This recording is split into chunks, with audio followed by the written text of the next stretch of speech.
And everybody, welcome on into the Auburn Daily Roundtable. Second time that we've done this. Lance Dawe here with you, Zach Blackerby, host of the Locked on Auburn podcast, Trey Lee, writer here at Auburn Daily, and then Andrew Stefaniak, also writer at Auburn Daily. Guys, really excited to get into this. And let's just go ahead and jump into the questions. I want to start here with Trey. And Trey set up the questions for the roundtable. He does every single week. And I wanted to start off with a fun one here.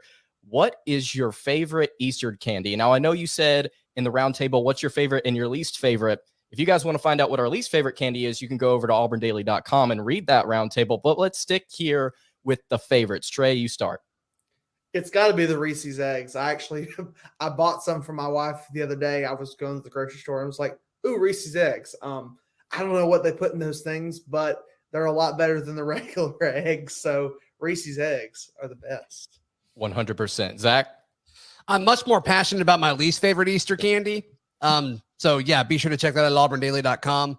The Reese's Eggs are a good one. Yeah, it's like there's extra peanut butter filling inside of there, I think, than a standard Reese's. But I love Robin's Eggs. I like that extra crunch that you get around the chocolate. Andrew, are you going for the Reese's Eggs as well? You know, when Trey said it, it really got me close to changing my answer. But I think I'm going to keep it, honest with Peeps.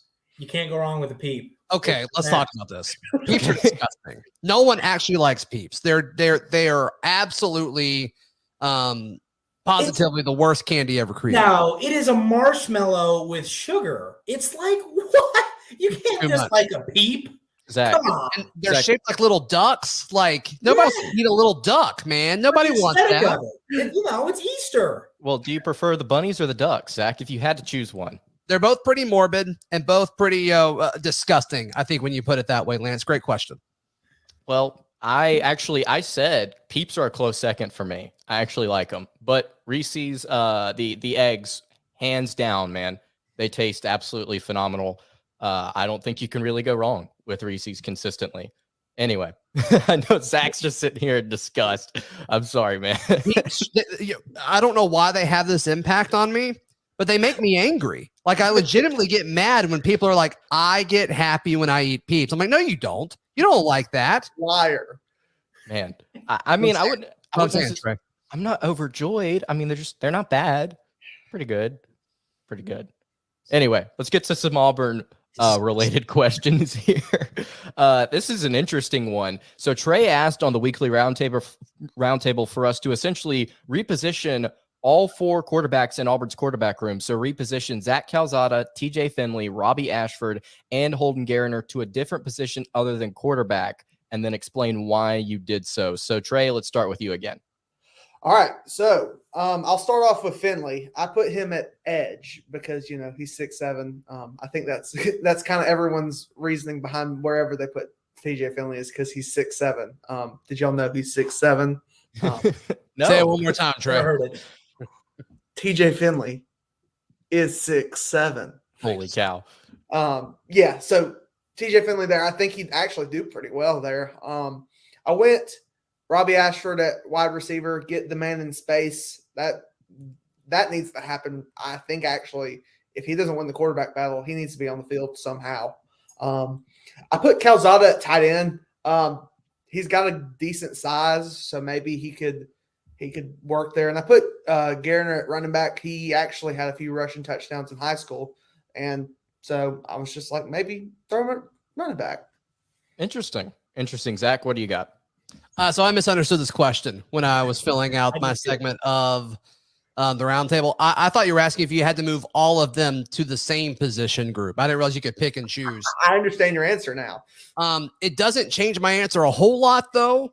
So TJ Finley, I think long snapper makes a ton of sense. The guy does not move well. He would have no first step as an edge rusher. So I think long snapper makes a ton of sense there. I think you could get it back there, which is super exciting to see. Robbie Ashford, once again, I misunderstood the question, so I'll put him at wide receiver. I think that's self-explanatory. I think you nailed that, Trey. Zach Calzada, long snapper, would be a great fit, I think, if he was not a quarterback. Once again, question his physicality in any other position. And then Holden Geriner, long snapper, if he wasn't a quarterback. Wow. Well, you know what? Honestly, Zach, it kind of makes sense. I kind of get with you on that one. Andrew, what do you got? Do you got everybody at long snapper? No. We need a kicker. I tried to go, as much as I love special teams, I tried to go all on the offensive and defensive side of the ball. So with TJ Finley, I put him at the box you out, jump ball, tight end. You get to the 5-yard line, let him run a corner route and just go and moss somebody. I mean, he's 6'7". Didn't know if you guys knew that. But I believe in that he can go up and get a ball. Now, Ashford, same here, wide receiver. Dude's elusive. He's going to score some touchdowns if you get him the ball. And so when I think of Geriner, I think 6'3", 210. Pretty bulky. Now for this to happen, he probably needed 20 pounds. But I see him with that like shoulder neck pad linebacker with wearing the number X. That's how I see Geriner. And Calzada, I had him at an edge rusher. He's 6'4", he's quick, he's elusive. I think if you put on a little bit more muscle, I think he'd go with the quarterback. So Andrew, that was somehow worse than your Peeps answer. Hey, go. Shots fired. Andrew, what is your response? What's your comeback to that, man? Well, my comeback to that is you didn't position. I bet, Zach, that you didn't position Sawyer Pate. And for me, he was my punter. So that's my comeback. Oh. Yeah, I think Sawyer Pate could do anything he wants to do. Anything. Literally anything. Bring back Sawyer Pate. Well, I had TJ Finley at linebacker just simply because I think if he could be a run stopper, just throw his body at the line and plug a hole. That's kind of where I was going with that. At Calzada, I had as like a flex tight end / halfback fullback because I think he's the grittiest quarterback in the room. We got to see what he did against Alabama last year. I think if he could definitely throw some blocks. Ashford, I had at a tight end. You could probably put him at receiver as well. I like that. And then Holden Geriner, I initially had as a defensive back because I do like his size, but the athleticism you got to question. But hey, he could be 4th or 5th string. We could definitely put him out there at cornerback. So those were my answers. Zach, he's not pleased with these first 2 questions. Guys, I've been on edge all day today. I woke up with my Twitter account suspended. I didn't think I was going to get it back. So I got it back. But maybe that's just why I'm on so much edge right now. I don't know. Man, every day edge, TJ Finley should not be an edge, Trey.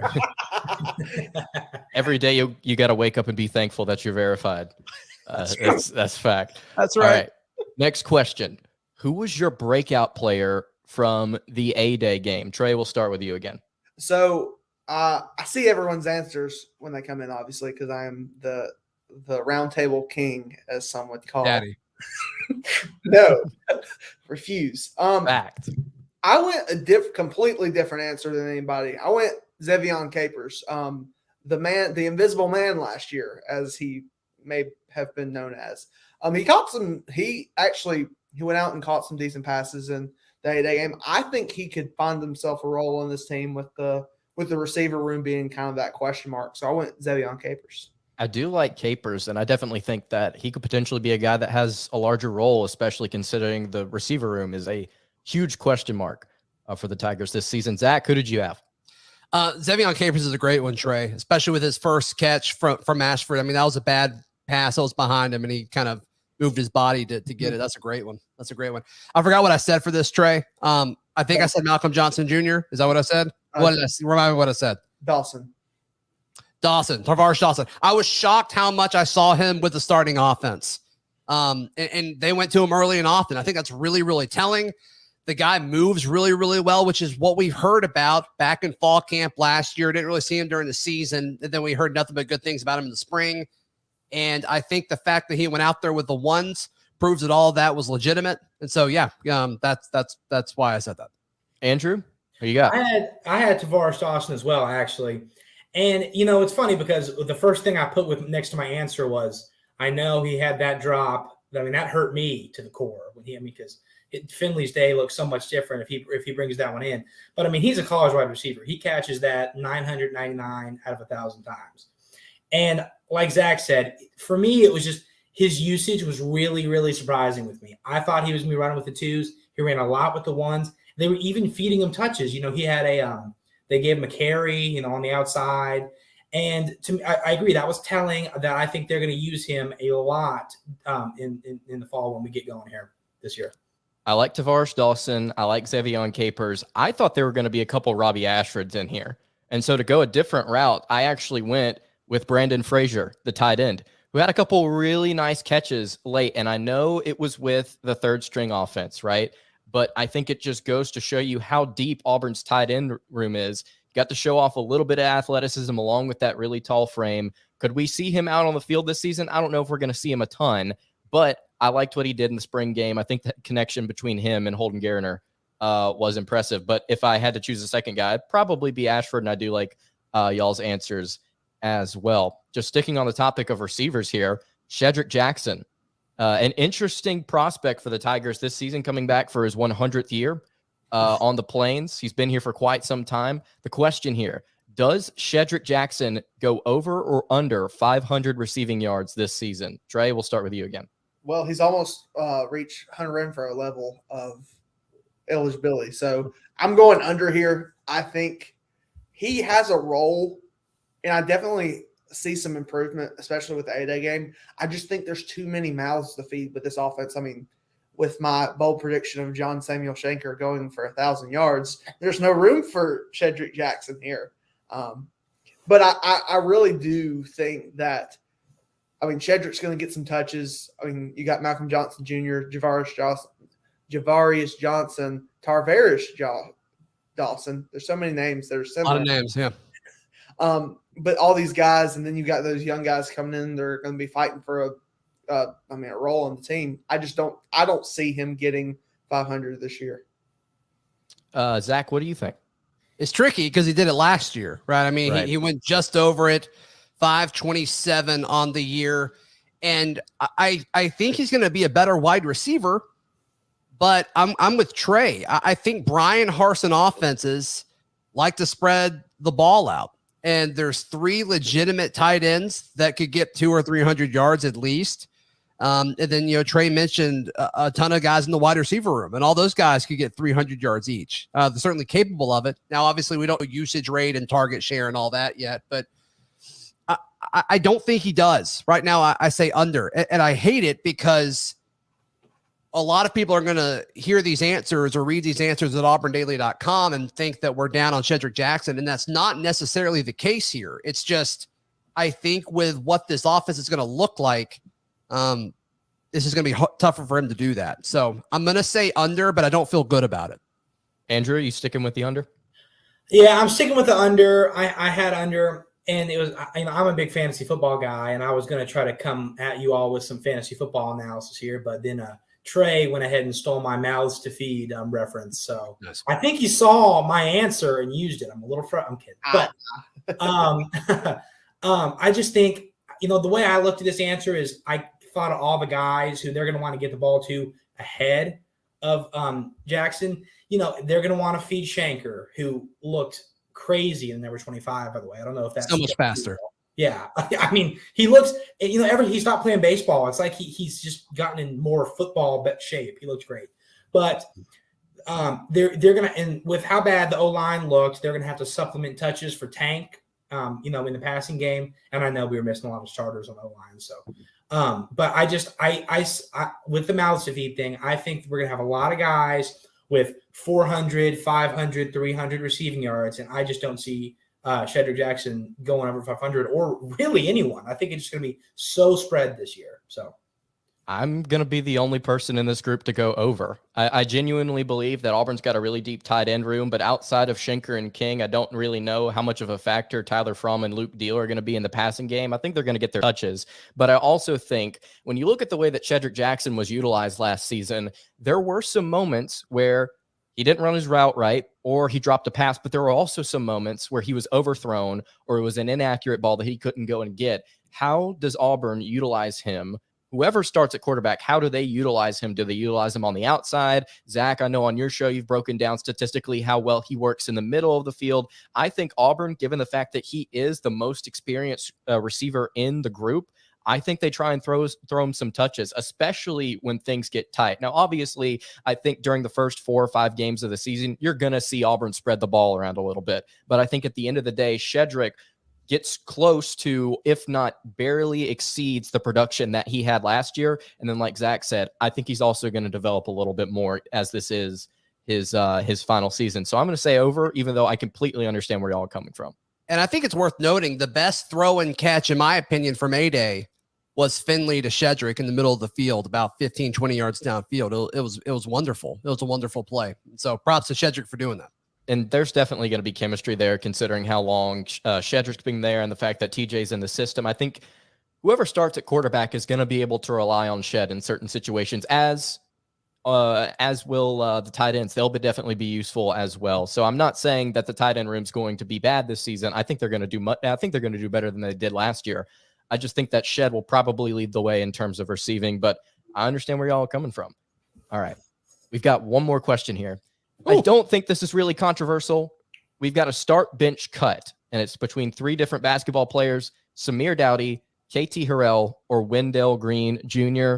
Trey, who'd you start, who'd you bench, and who are you cutting? Like you said, it's a little bit. I had to bring the heat down after last week was. It was tough. It was rough last week. I'm starting KT Harrell. The dude if it's not for KT Harrell, you don't see Bryce Brown and Jared Harper in Bruce's system. In my opinion, he started the whole 3-point shooting trend for Auburn. I benched Samir Dawe. I like Samir Dawe. I thought he had a really good season, and then that COVID hit short.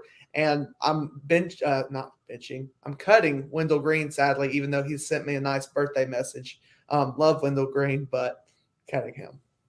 Oh man. Well, Zach, who do you think? Are you sticking with what Trey said? Yeah. And this one was pretty straightforward for me too. And not all the same player either. I mean, KT and Wendell are pretty similar. Than Samir, I think, is a better off-ball guy than the other two were. So, yeah, I'm in the same boat, Trey. I'm up all the way through. Andrew, are you in the same boat as them? I flip-flopped Harrell and Dawe because I had to do a little bit more research on KT Harrell. And I wanted to see his numbers. I remember watching him play, but I just didn't remember his numbers. And he had the 6th and 17th highest scoring seasons in his 2 years playing for Auburn. So, that Wendell Green is nowhere near that right now. And so I had Harrell on my bench, and I started Dawe just because the COVID year, I forgot that he was averaging 20 points a game, or it was 18. I looked it up yesterday, but he was averaging a lot of points that year.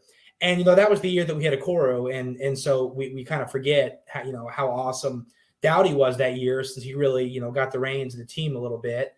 And then obviously it cut Wendell Green. Now, the key to this answer for me that I wrote down was, you asked me this exact question this time next year, there's a really, really good chance that every one of our answers are different, having Wendell Green somewhere higher, especially with all these we're hot on the recruiting trail right now. If we get a good basketball team and Wendell's, at the helm, running point, draining half-court 3-pointers, we could, I'd say, definitely could change my answer going forward. But right now, that's how I have it. Yeah, I definitely think that you've got to give Wendell a little bit more time to develop, and we just have to see what he looks like next season. Although I'm the same as you, Trey and Zach. I started KT Harrell, averaged over 18 a game, I believe during both of his seasons with the Tigers, Samir Doughty averaged almost 17 a game. And then, like Andrew said, was playing really, really well, especially late. I believe dropped 30 plus on Tennessee at the end of the 2020 or 2019-20 season. He's probably the most consistent player out of this group. He also, whenever he wasn't a starter for the Tigers, I thought he played within his role really well. And I really was pleased with what I got to see out of Doughty. And then Wendell Green, a little too inconsistent, especially down the stretch for my liking. I want to see him develop. I want to see his decision-making get better. I think that Samir Doughty, we saw how many different times Auburn's 2019 team was clutch, especially in overtime. I think Doughty was a really good decision-maker. Think about that LSU game. Javon McCormick obviously is the one that hit that game winner, but Samir Doughty was right there hitting a couple of threes late to get him back in it and to kind of help take over in overtime. I think that Wendell's got to develop, and I believe that he will develop. But as of right now, I think he's close to the level of these other two guys, but I had to take Harrell and Doughty over him. So I understand where you came from, Trey and Zach. And then I also understand starting Doughty is really, really good player as well. So yeah, that's going to do it for this week's edition of the Auburn Daily Roundtable. If you want to check out any of our content, including this roundtable, we also have some more things included in there over at auburndaily.com. We've got our winners of the week. It's a lot of fun over there. We've got some content that we are putting out across the weekend, talking a little bit more about ESPN's FPI. Going to be talking a little bit Auburn basketball. Hopefully Johnny Broome commits here soon. Really, really exciting stuff. Go check us out over at auburndaily.com. Also, follow us on our socials at SI_Auburn and over at Auburn Daily on Facebook. That'll do it, guys. Thank you so much for coming on.